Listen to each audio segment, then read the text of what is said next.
To determine the feeder conductor size for a 3-phase 208 volts alternating current motor with a full load amperage of 40.1 amps and a distance of 150 feet from the panel, several factors need to be considered. The fundamental equation used to calculate the required ampacity for the feeder conductors involves the motor's full load amps, diversity factor, demand factor, and correction factor. The equation is ampacity equals motor full load amps multiplied by diversity factor multiplied by demand factor multiplied by correction factor. In this specific scenario, the motor's full load amperage is given as 40.1 amps. Since we are dealing with a single motor, the diversity factor is 1.0. The demand factor, in the absence of specific information suggesting otherwise, defaults to 1.0. For copper conductors operating under normal conditions, the correction factor is also 1.0. Plugging these values into the equation, we get ampacity equals 40.1 amps multiplied by 1.0 multiplied by 1.0 multiplied by 1.0, which simplifies to an ampacity of 40.1 amps. Now that we have determined the required ampacity, we must refer to the National Electrical Code, specifically NEC Table 310.15b16, to find the appropriate conductor size. This table provides ampacity ratings for various conductor sizes and insulation types. According to NEC Table 310.15b16, for an ampacity of 40.1 amps, the minimum conductor size required is #4 American wire gauge copper. This selection ensures that the conductors can safely carry the motor's full load current without overheating. Moving on to the feeder breaker size, it's important to choose a breaker that provides adequate protection for the motor and the conductors. The breaker should be sized slightly larger than the feeder conductor ampacity to provide a margin of safety and prevent nuisance tripping. In this case, with a conductor ampacity of 40.1 amps, a 50 amp breaker is an appropriate choice. This size allows for the motor's inrush current during startup and provides protection against overloads and short circuits. Choosing the correct feeder conductor size and breaker size is crucial for ensuring the safe and reliable operation of the motor. Undersized conductors can overheat, leading to insulation damage and potential fire hazards, while an undersized breaker may trip unnecessarily, disrupting motor operation. Conversely, an oversized breaker may not provide adequate protection against overloads, potentially damaging the motor and conductors. Therefore, it's essential to follow the NEC guidelines and perform the necessary calculations to determine the appropriate sizes for both the feeder conductors and the breaker. In summary, for a 3-phase 208 volts AC motor with a full load amperage of 40.1 amps, the minimum feeder conductor size required is #4 American wire gauge copper, and the appropriate feeder breaker size is 50 amps. These selections are based on NEC Table 310.15b16 and standard electrical engineering practices. Remember to always consult the latest edition of the NEC and consult with a qualified electrician or electrical engineer to ensure that your electrical installations comply with all applicable codes and regulations. The NEC provides tables for wire sizes, specifically Table 310.15b16, which is critical for determining the correct conductor size based on ampacity. This table lists the allowable ampacities of insulated conductors rated up to 2000 volts, 60 degrees Celsius through 90 degrees Celsius, in free air and various raceways. Using this table ensures that the selected conductor can safely handle the calculated current. Now, let's consider the 150-foot distance from the panel to the motor. This distance introduces the concern of voltage drop, which can affect the motor's performance. Voltage drop occurs because of the resistance in the conductors, causing a reduction in voltage at the motor terminals compared to the voltage at the panel. The NEC recommends limiting voltage drop to a maximum of 5% for motor circuits. To calculate voltage drop, we use the following formula: voltage drop equals 2 multiplied by the length of the conductor in feet, multiplied by the current in amps, multiplied by the impedance of the conductor per foot, divided by 1000. The impedance of the conductor depends on the wire size, material, and whether it's in a steel or aluminum conduit. For a preliminary check, we can use a simplified formula assuming a resistance value for the conductor. For example, #4 American wire gauge copper conductor has a resistance of approximately 0.2485 ohms per 1000 feet. Using this value, we can estimate the voltage drop.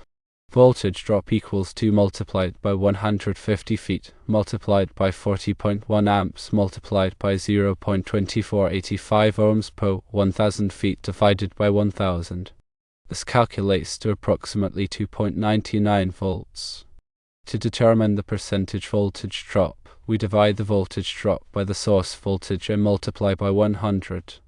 Percentage voltage drop equals 2.99 volts divided by 208 volts multiplied by 100, which equals approximately 1.44%. Since this is less than 5%, the #4 American wire gauge conductor is acceptable from a voltage drop perspective. However, if the voltage drop calculation exceeded 5%, you would need to increase the conductor size to reduce the resistance and therefore the voltage drop. When selecting the feeder breaker size, it is essential to consider the motor's starting current, which can be significantly higher than its full load current. This inrush current can cause nuisance tripping if the breaker is not sized appropriately. The NEC provides guidelines for sizing motor circuit breakers to accommodate the starting current. Generally, the breaker should be sized at 150% to 250% of the motor's full load current, depending on the motor's design and application. For a standard motor, a breaker sized at 250% of the full load current is often used. In this case, 250% of 40.1 amps is approximately 100.25 amps. However, the NEC also allows the use of the next standard breaker size. Therefore, a 50 amp breaker is adequate for the application as it provides overload protection and allows the motor to start without tripping due to inrush current. It is always best to refer to the NEC and consult with a qualified electrician to ensure the breaker is correctly sized for the specific motor and application. Now let's delve deeper into the National Electrical Code requirements for motor circuits. The NEC Article 430 covers motors, motor circuits, and controllers. This article provides detailed guidelines for selecting conductors, overcurrent protection devices, and control equipment for motors. When sizing motor conductors, the NEC requires that the conductors have an ampacity not less than 125% of the motor's full load current rating. This is to account for the continuous operation of the motor and to prevent overheating of the conductors. In our case, 125% of 40.1 amps is 50.125 amps. Therefore, the #4 American wire gauge copper conductor with an ampacity of 70 amps, as per NEC Table 310.15b16, meets this requirement. Regarding overcurrent protection, the NEC allows for different types of protection devices, such as fuses and circuit breakers. The maximum rating or setting of the motor branch circuit, short circuit, and ground fault protected device depends on the type of motor and the type of protection device used. For an inverse time circuit breaker, the NEC allows a maximum rating of 250% of the motor's full load current. As mentioned earlier, this corresponds to 100.25 amps, making the 50 amp breaker suitable. The NEC also specifies requirements for motor controllers, which are devices used to start, stop, and control the motor. The controller must have a horsepower rating not lower than the horsepower rating of the motor. In this case, the motor is rated at 10 horsepower, so the controller must have a minimum horsepower rating of 10.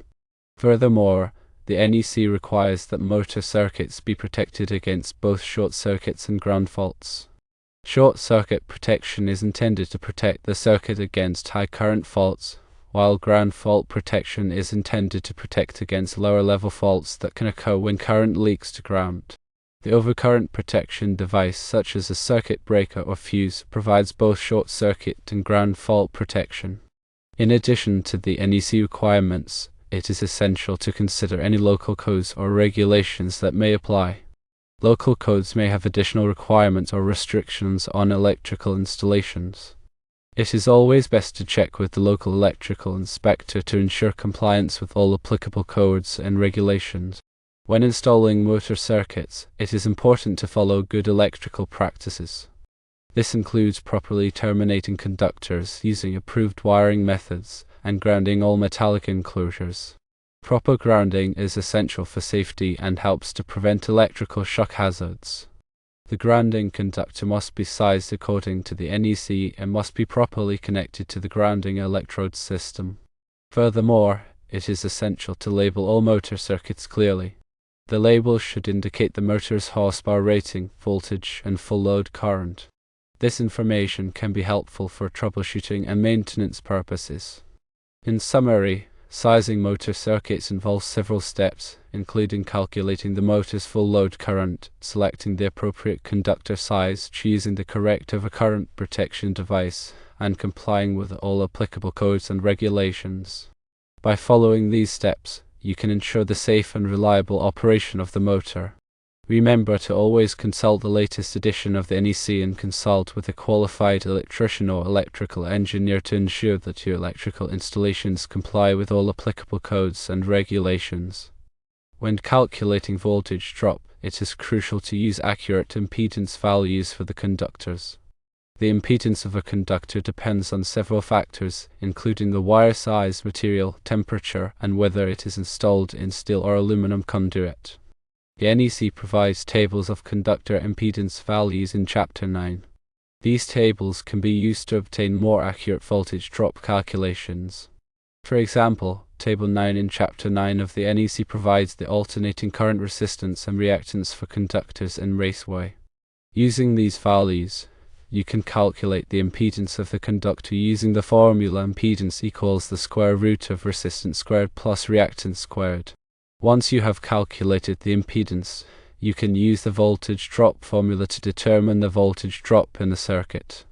If the voltage drop exceeds the NEC recommended limit of 5%, you will need to increase the conductor size to reduce the voltage drop.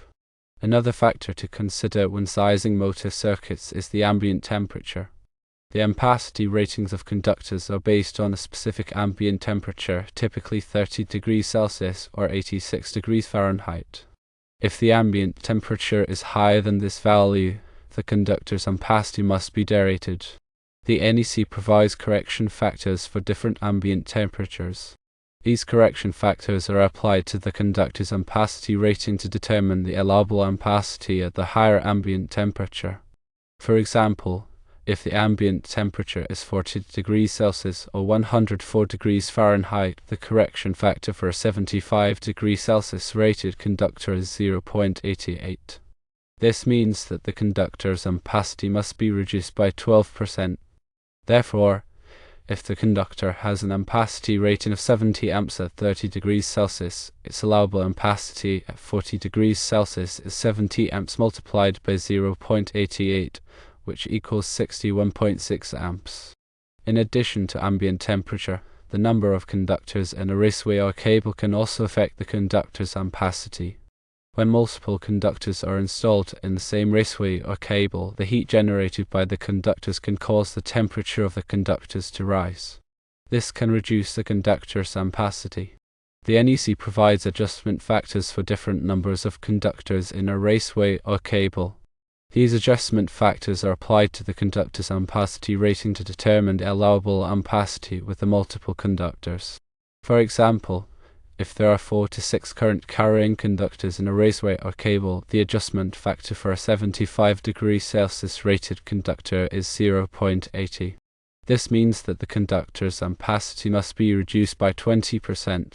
Therefore, if the conductor has an ampacity rating of 70 amps at 30 degrees Celsius, its allowable ampacity with 4 to 6 current-carrying conductors is 70 amps multiplied by 0.80, which equals 56 amps. When selecting the overcurrent protection device for a motor circuit, it is important to consider the motor's starting characteristics. Motors draw a high inrush current when they start, which can be several times the motor's full load current. This inrush current can cause the overcurrent protection device to trip unnecessarily. To prevent nuisance tripping, the overcurrent protection device must be sized to accommodate the motor's inrush current. The NEC provides guidelines for sizing overcurrent protection devices for motors. These guidelines take into account the motor's full load current, starting current, and type of overcurrent protection device. For example, for an inverse timed circuit breaker, the NEC allows a maximum rating of 250% of the motor's full load current. However, if this value does not allow the motor to start, the NEC allows the rating to be increased, but not to exceed 400% of the motor's full load current. When selecting the motor controller, it is important to choose a controller that is suitable for the motor's voltage, horsepower, and starting characteristics. The controller must be able to handle the motor's inrush current without overheating or fraying. The NEC provides guidelines for selecting motor controllers. These guidelines take into account the motor's voltage, horsepower, starting current, and type of controller. In addition to the NEC requirements, it is essential to consider any special requirements or conditions that may apply to the motor installation. For example, if the motor is installed in a hazardous location, such as a chemical plant or grain elevator, the motor and all associated equipment must be approved for use in that hazardous location. The NEC provides guidelines for electrical installations in hazardous locations. These guidelines specify the types of equipment that are permitted in different hazardous locations and the wiring methods that must be used. In summary, sizing motor circuits is a complex process that requires careful consideration of several factors. These factors include the motor's full load current, voltage, horsepower, starting characteristics, ambient temperature, number of conductors in a raceway or cable, and any special requirements or conditions that may apply. By following the NEC guidelines and consulting with a qualified electrician or electrical engineer, you can ensure the safe and reliable operation of the motor. Do not forget to consider the motor's service factor when determining the conductor size. The service factor is a multiplier that indicates the motor's ability to handle occasional overloads. If the motor has a service factor greater than 1.0, the conductor ampacity must be increased accordingly. For example, if the motor has a service factor of 1.15, the conductor ampacity must be at least 115% of the motor's full load current. Also, consider the type of motor enclosure. The motor enclosure affects the motor's cooling characteristics and can impact the conductor ampacity. Open jet-proof motors typically require a higher conductor ampacity in totally enclosed fan-cooled motors. When installing conductors in underground conduits, be sure to use conductors that are suitable for wet locations. These conductors have a special insulation that is resistant to moisture and corrosion. Always use properly sized conduit and fittings to protect the conductors from damage. Ensure that the conduit is securely supported and that all connections are tight. When terminating conductors at the motor and panel, use appropriately sized lugs and connectors. Make sure that the connections are clean and tight to prevent overheating and voltage drop. Clearly label all conductors and equipment to facilitate future maintenance and troubleshooting. Provide a detailed wiring diagram that shows the connections of all components. Before energizing the motor circuit, thoroughly test all connections and equipment to ensure that they are working properly. Use a multimeter to verify the voltage and current at the motor terminals. Consult with a qualified electrician or electrical engineer to ensure that the motor installation complies with all applicable codes and standards. Regular maintenance is essential for ensuring the continued safe and reliable operation of the motor. Inspect the motor and all associated equipment regularly for signs of wear and tear. Lubricate the motor bearings as needed and replace any worn or damaged parts. Keep the motor and surrounding area clean and free from debris.